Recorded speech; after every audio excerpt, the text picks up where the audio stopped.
Olá, irmãos. Sejam bem-vindos ao canal da Igreja Presbiteriana da Coama. Hoje daremos sequência à nossa série de estudos na Confissão de Fé de Westminster e, especialmente, esta é a segunda parte da exposição ao capítulo 6 da Confissão de Fé, que trata da queda do homem, do pecado e do seu castigo.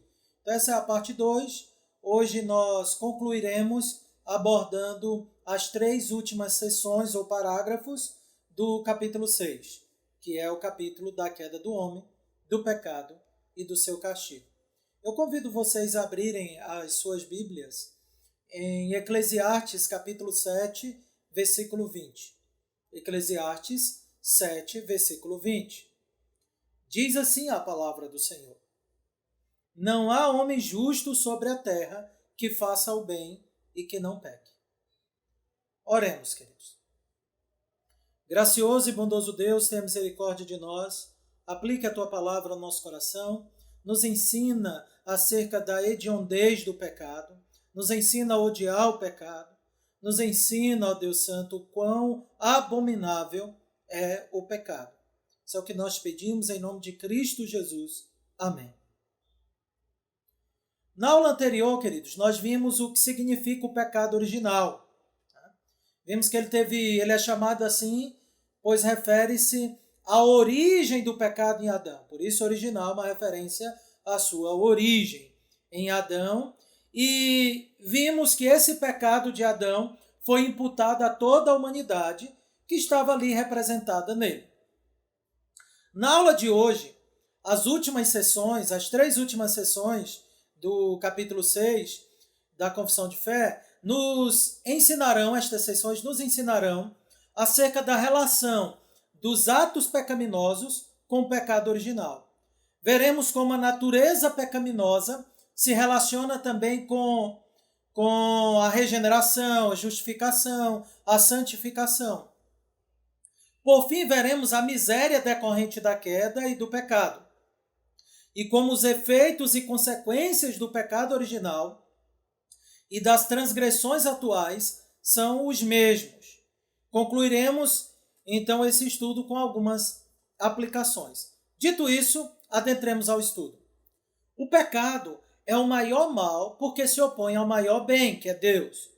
Quando alguma coisa é qualificada como pecado, certamente essa coisa alcançou o seu maior grau de malignidade. Vivemos numa sociedade que suaviza o pecado.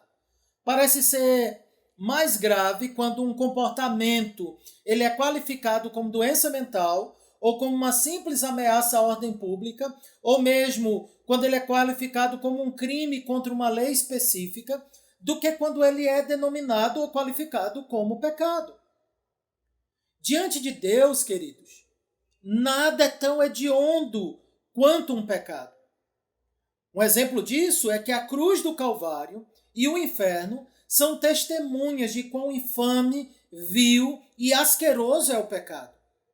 Até mesmo aqueles pecados que são reputados pelos homens como pequenos, como menores, eles são tão terríveis que um simples pecado é suficiente para acender o inferno inteiro. Dito isso, vejamos o que nos ensina a seção de número 4. Diz assim, este parágrafo: Desta corrupção original, pelo qual ficamos totalmente indispostos, adversos a todo o bem e inteiramente inclinados a todo o mal, é que procedem todas as transgressões atuais. Esse parágrafo explica que a corrupção original, o pecado original, é a fonte de toda indisposição e oposição a todo e qualquer bem. Também nos ensina que o pecado original é a fonte de toda inclinação para o mal e que ele também é de onde flui os pecados atuais. E aí, antes de mais nada, nós precisamos explicar o que significa o termo pecados atuais. Você já deve ter percebido que nós fizemos 2 classificações em nosso estudo desde a semana passada.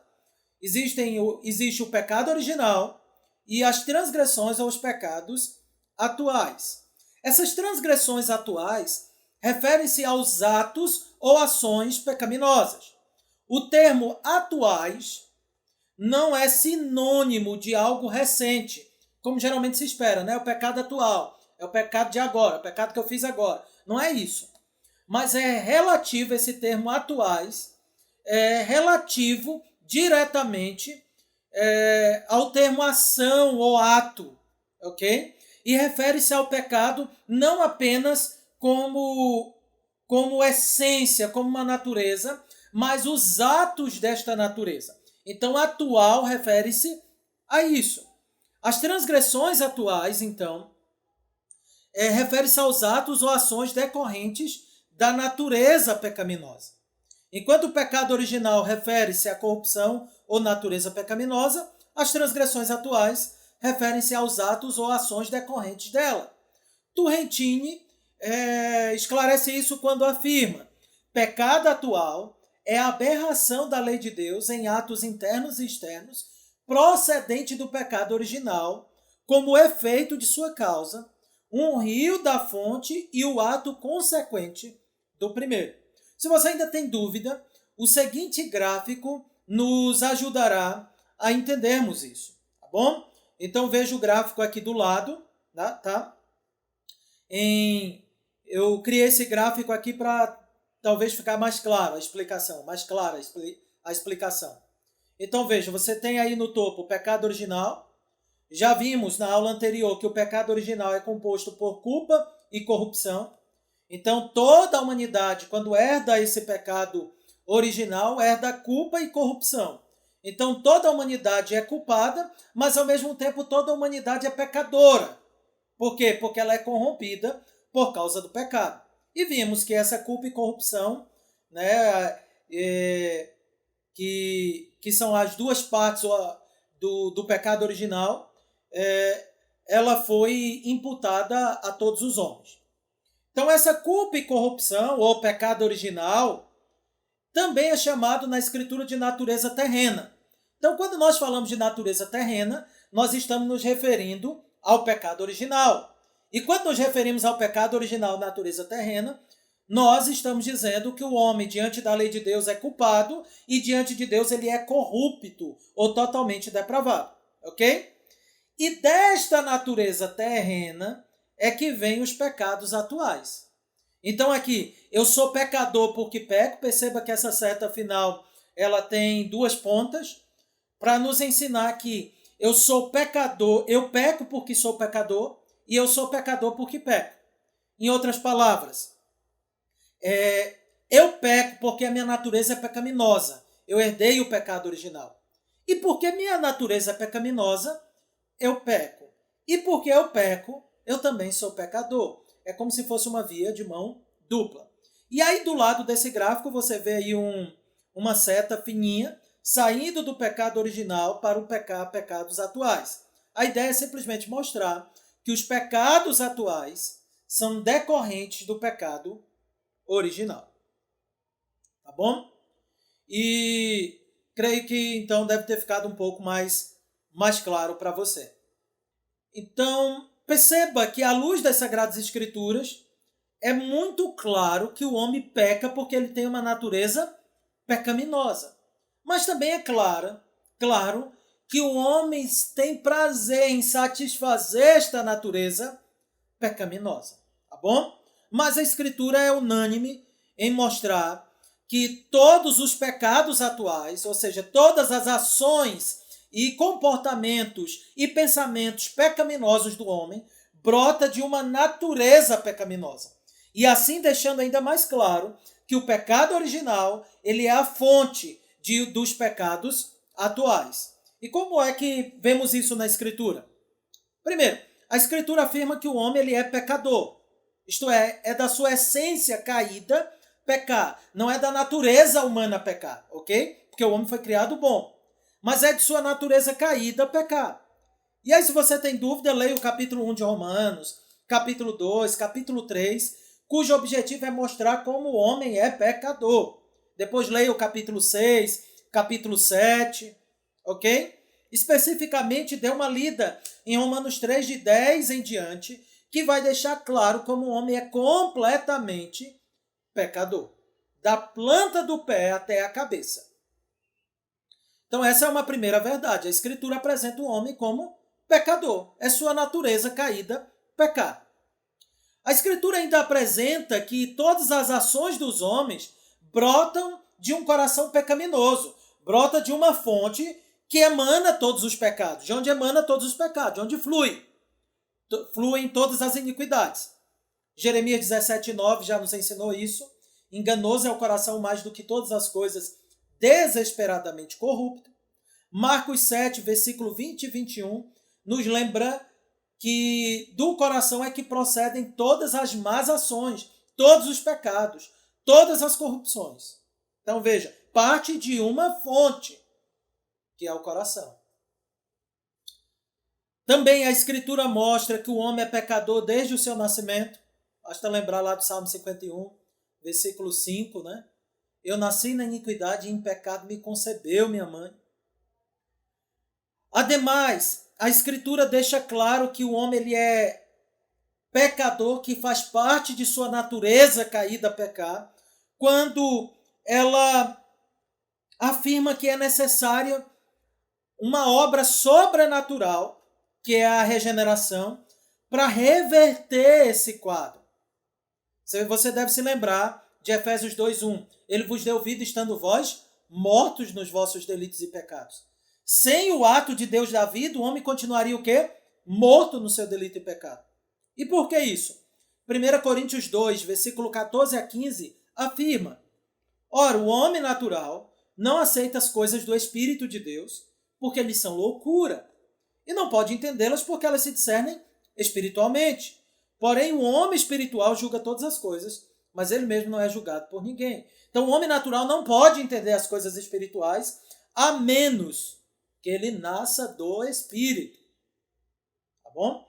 Então, veja, e a linguagem aqui é interessante. A natureza do homem está tão comprometida pelo pecado que ele não consegue entender as coisas de Deus, a menos que ocorra uma obra sobrenatural nele. Enfim, não há dúvidas que o homem realmente tem uma natureza pecaminosa, da qual emana todos os pecados, quer sejam esses praticados, pensados, ocultados, ignorados. O fato é, o homem tem uma natureza pecaminosa.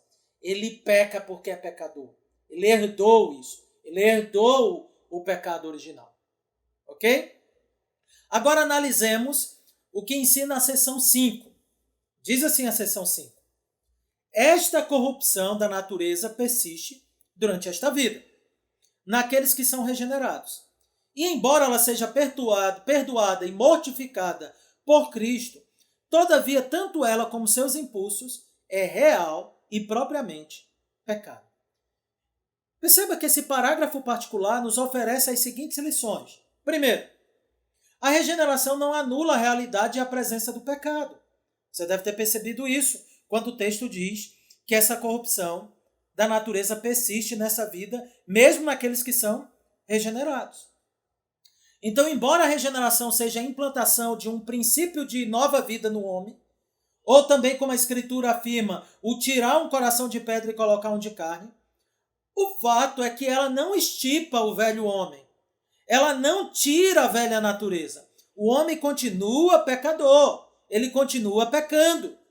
Como Paulo vai mostrar no capítulo 7 de Romanos, do versículo 14 a 24, o bem que preferimos fazer, nós não fazemos. O mal nós fazemos. Há uma luta interna porque este velho homem permanece.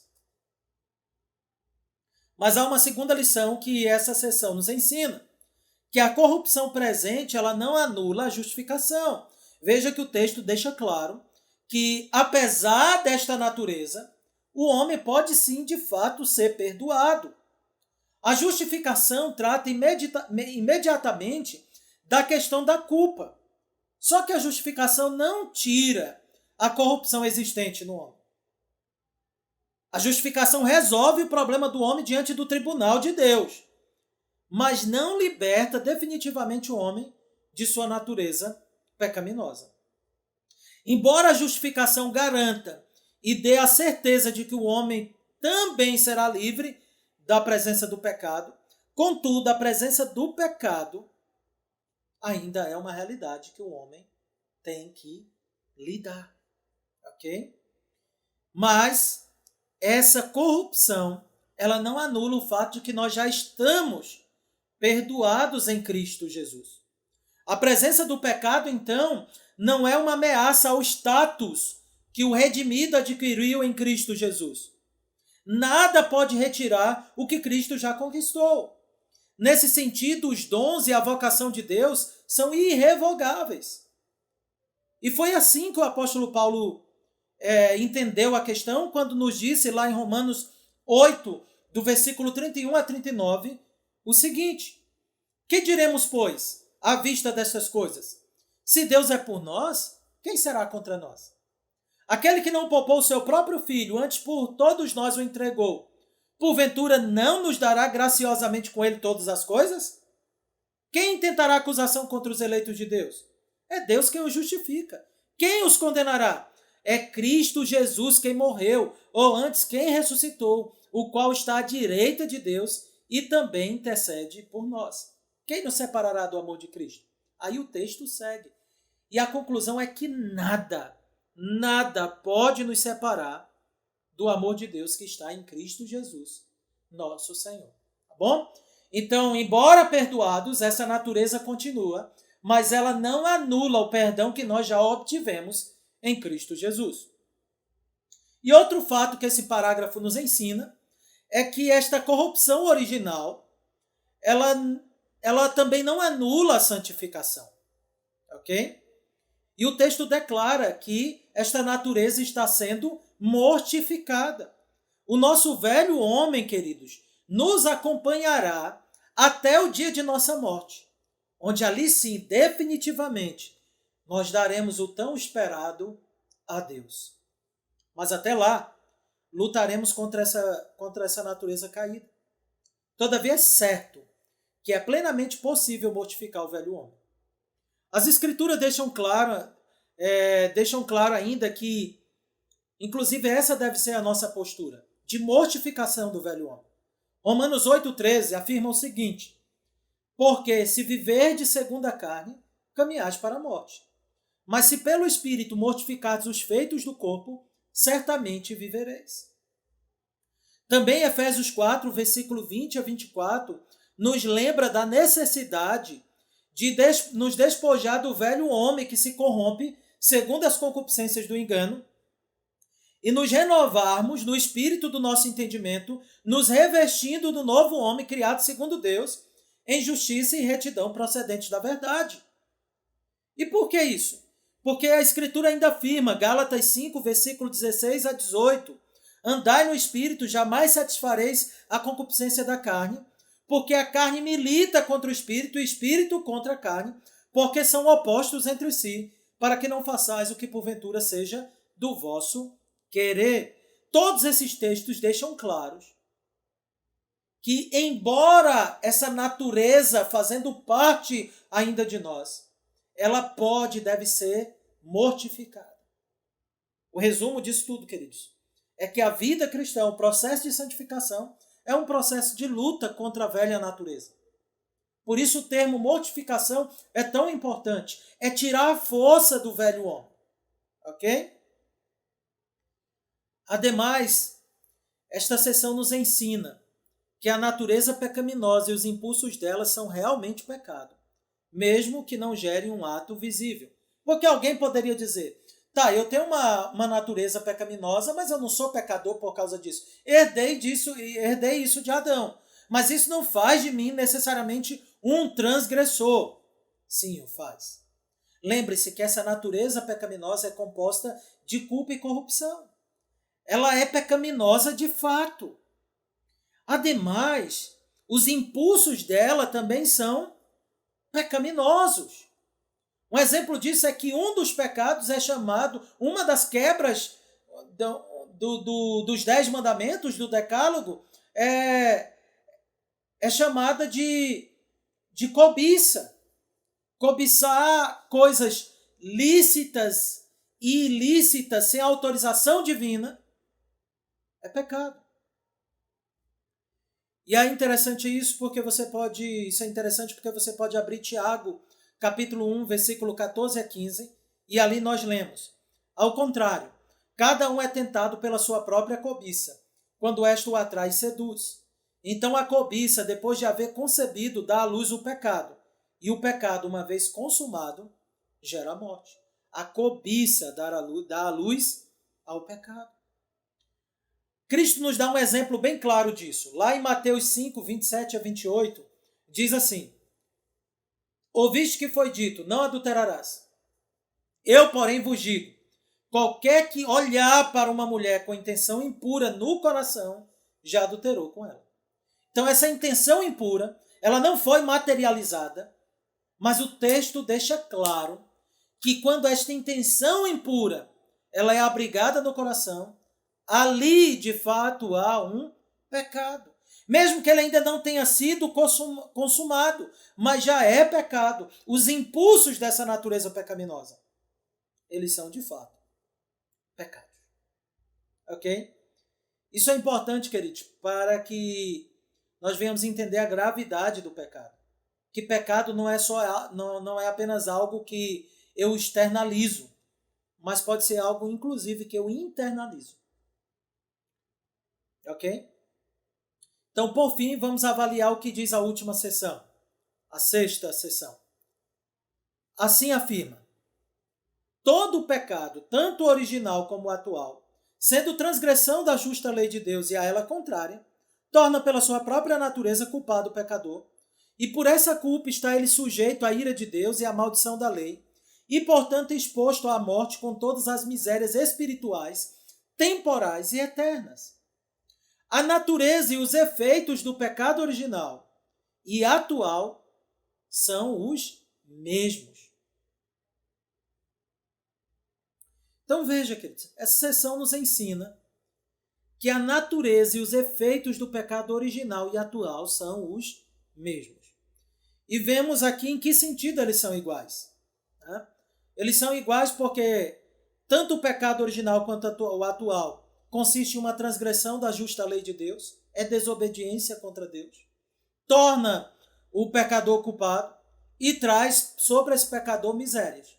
Então isso ocorreu tanto com Adão e conosco quando herdamos o pecado de Adão, quanto também cada pecado traz tudo isso.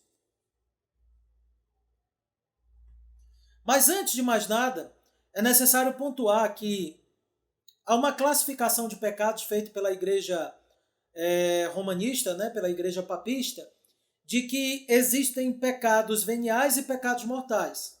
Do ponto de vista bíblico, todo pecado é mortal. E todo pecado merece a ira justa de Deus. Porque todo pecado torna o infrator culpado. Isso não significa dizer que não existam pecados mais odiosos aos olhos de Deus, como nossos próprios símbolos de fé apontam. Isso não significa dizer que não exista gradação de condenação. Existe. Há pecados que são apresentados na Escritura como mais odiosos, mas não é porque são veniais ou menos importantes. Mas que a Escritura mostra que há uma gradação de condenação que nos lembra quão hediondo é o pecado, isso está claro na Bíblia, ok? Um exemplo disso é quando a Escritura mostra que os pecados cometidos pelos ministros, pelos mestres, né, da igreja, eles são piores do que os de um membro comum. Lá em Tiago 3,1 nós lemos: meus irmãos, não vos torneis muitos de vós mestres, sabendo que havemos de receber maior juízo. Então, aquele que ensina, ele será cobrado mais. O pecado dele é mais grave, porque a posição em que ele é colocado, ela é, de fato, bastante excelente. Também, lá em Lucas 12, 47 a 48, numa parábola, Cristo nos ensina essa verdade quando ele diz assim, acerca de 2 servos. Aquele servo, porém, que conheceu a vontade de seu senhor e não se aprontou e nem fez segundo a sua vontade, será punido com muitos açoites. Aquele, porém, que não soube a vontade do seu Senhor e fez coisas indignas de reprovação, levará poucos açoites. Mas aquele a quem muito foi dado, muito lhe será exigido. E aquele a quem muito se confia, muito mais lhe pedirão. Então há gradação. Há pecados que se tornam mais odiosos, especialmente diante de determinados cenários, como nós vimos aqui. As pessoas que conhecem o Evangelho e pecam contra o Evangelho, elas serão ainda mais responsabilizadas. Mas isso não significa que aqueles que não têm conhecimento estão isentos. Não estão. Todo pecado é hediondo do ponto de vista bíblico. Tá bom? Então, dito isso, essa sessão ainda tem como objetivo mostrar a miséria e a malignidade do pecado. E mostra afirmando que o pecado é uma transgressão da justa lei de Deus. O homem se tornou um criminoso cósmico nesse sentido. Ele é nada afeito à obediência. O homem ama a rebelião e tem prazer em quebrar as ordens do Criador. Outro ponto em comum entre o pecado original e o pecado atual é que ambos tornam o pecador, melhor dizendo, culpado. Então eles são iguais nisso, ambos tornam o pecador culpado. A Escritura afirma, lá em Romanos 3, 19 a 20, sabemos que tudo o que a lei diz aos que vivem na lei o diz, para que se cale toda a boca e todo o mundo seja culpável perante Deus, visto que ninguém será justificado diante dele por obras da lei, em razão de que pela lei vem o pleno conhecimento do pecado. Resumindo, o homem é culpado. Ademais, irmãos, essa seção afirma que o pecado original e o pecado atual sujeitam o pecador à ira de Deus. O homem ele foi expulso do Éden, mas a Escritura ainda afirma que não apenas foi expulso do Éden, mas o homem se tornou um inimigo de Deus e encontra-se por natureza debaixo da sua ira, se ele não estiver em Cristo Jesus, é lógico. Então, Efésios 2, versículo 2 a 3, mostra o tanto que o homem é escravo do mundo, dos pensamentos e de Satanás, como ele é chamado, o homem não convertido é chamado de filho da desobediência, e ali também é dito que ele está, por natureza, debaixo da ira. João 3,36, quando os homens são exortados a crerem em Cristo, é dito que se eles não creem, se mantêm rebeldes, sobre eles permanece a ira de Deus. Romanos 5, do versículo 8 em diante, 8, 9 e 10, mostra como aqueles que foram salvos antes de serem redimidos pelo Senhor eram inimigos de Deus. Então o homem, por natureza caída, é inimigo de Deus. Está em uma relação de inimizade com o Senhor. E mais, a confissão de fé vai apontar, e a Escritura, sobretudo, ratifica isso, que o homem ele foi exposto à morte e a todas as misérias espirituais, temporais e eternas. Então o homem não apenas é culpado, o homem não apenas herda uma natureza pecaminosa, ele não apenas é pecador, ele não apenas está debaixo da ira de Deus, mas ele também herda, em decorrência dessa natureza caída e de seus pecados, todas as misérias espirituais, temporais e eternas, incluindo a morte física, espiritual e eterna. Há 3 tipos de morte. Quando Deus disse, no dia, ao alertar Adão sobre não comer da árvore do conhecimento do bem e do mal, lá na queda, antes da queda, melhor dizendo, lá em Gênesis 2, versículo 16 e 17, o Senhor disse, no dia em que dela comeres, certamente morrerás. A morte foi prometida como uma penalidade caso o homem quebrasse o pacto das obras, caso o homem desobedecesse o Senhor. E foi isso que aconteceu. Quando o homem pecou, o homem então passou a morrer fisicamente, morreu espiritualmente, e a morte eterna entrou na humanidade. A morte física, separação da alma e do corpo. A morte espiritual, separação do homem de Deus. A morte eterna é aquela eterna separação do homem de Deus. O que ocorre de maneira bem clara quando pecadores são enviados ao inferno. Mas veja, junto com essa morte há uma série de misérias. Ali em Gênesis capítulo 3 e 4 nós já vemos. Nós vemos a terra sendo amaldiçoada, o homem sendo amaldiçoado ali, no sentido de que agora ele iria trabalhar e iria obter o seu sustento em fadiga. A mulher daria à luz a filhos em dores extremas. Enfim, várias misérias, dores e angústias adentraram a humanidade. Então, o pecado original e o pecado atual, ele traz toda sorte de misérias espirituais temporais e eternas. Todas as perturbações da mente, escravidão aos vícios, todo o mal que o homem inflige sobre si, todas as doenças que existem, as tragédias, as aflições diversas que assolam a humanidade e que reduz o homem a uma condição miserável. Tudo isso é decorrente da queda e do pecado. As pragas, a fome, as mais diversas categorias de mortes e afins, tudo isso só existe porque nosso mundo é um mundo de pecado. Até a criação testemunha dessa terrível condição.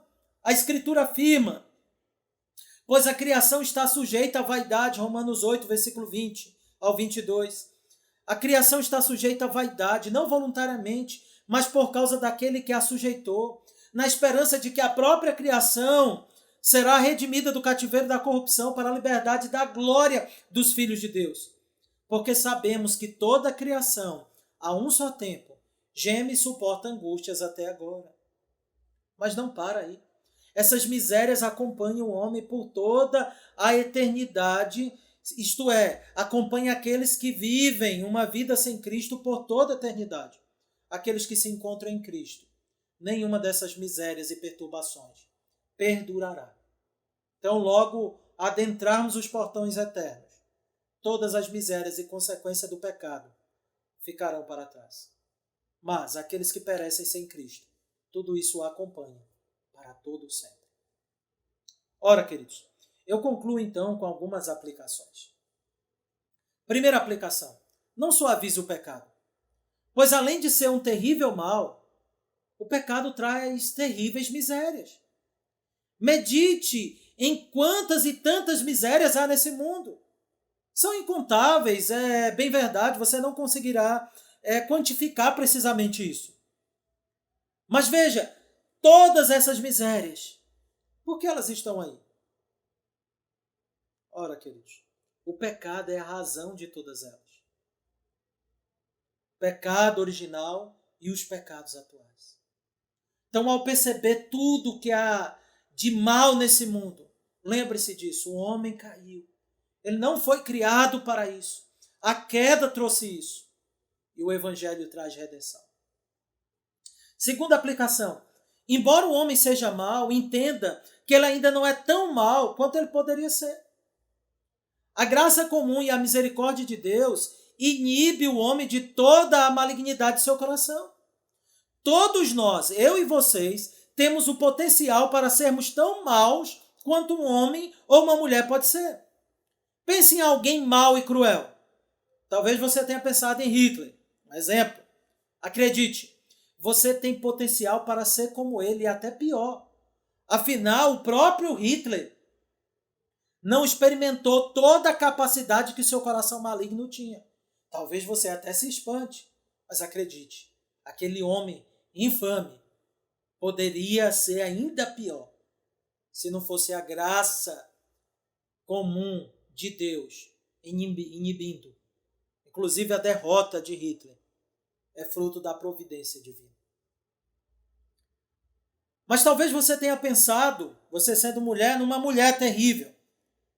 Talvez você tenha pensado aí, digamos, em Mary Tudor, a famosa Maria Sanguinária, aquela que perseguia e assassinava tantos protestantes quanto podia.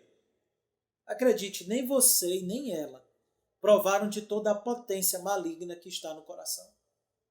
E se você pensa que eu estou sendo radical demais, relembre o que o próprio Cristo afirmou, Marcos 7, 21 a 23. porque de dentro do coração dos homens é que procedem os maus desígnios, a prostituição, os furtos, os homicídios, adultérios, a avareza, as malícias, o dolo, a lascívia, a inveja, a blasfêmia, a soberba, a loucura.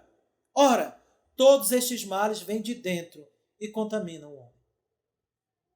Não caia, meu querido irmão e minha querida irmã, também, e essa é uma outra aplicação, não caia no canto da psicologização moderna, de reduzir o pecado a meros problemas psicopatológicos, ou mesmo chamar pecados de apenas doenças da mente.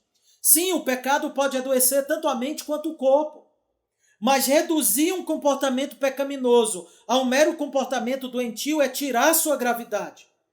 Não é à toa que assassinos em séries são tratados não como criminosos, mas como doentes mentais. É assim que os serial killers são tratados muitas vezes. Eles são tidos como psicopatas, como pessoas que têm um transtorno mental. Atualmente já até se cogita enquadrar a pedofilia como doença. A Escritura, diferente de tudo isso, mostra a hediondez do pecado. E nesse sentido ela então encarcera o assassino em série, o serial killer, com o pedófilo, como pecadores cruéis que pecam deliberadamente contra Deus e contra o próximo.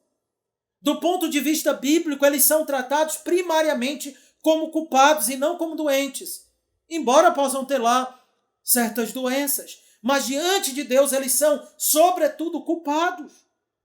Se você quiser saber um pouco mais sobre esse ponto específico, eu recomendo a você o livro Sociedade Sem Pecado, de John MacArthur, e para que você possa então entender um pouco mais sobre o que eu estou falando. O fato, queridos, é que o pecado não é uma doença no sentido estrito do termo, embora muitas vezes a gente use até essa linguagem para mostrar como é que o pecado opera em nós. Mas, sobretudo, o pecado é uma corrupção criminosa, operosa e em atividade no homem. Uma outra aplicação, queridos.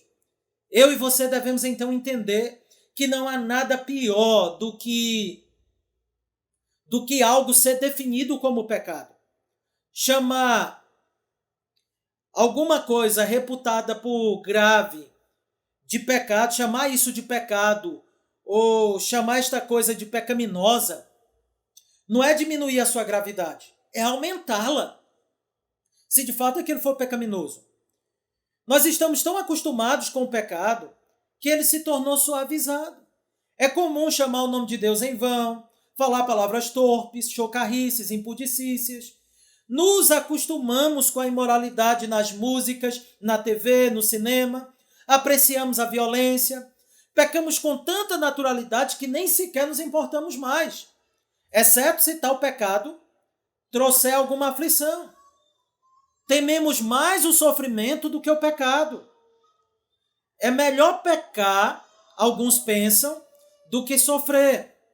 Por isso, quando nós chamamos algo de pecado, não tem tanto peso em nossa cultura.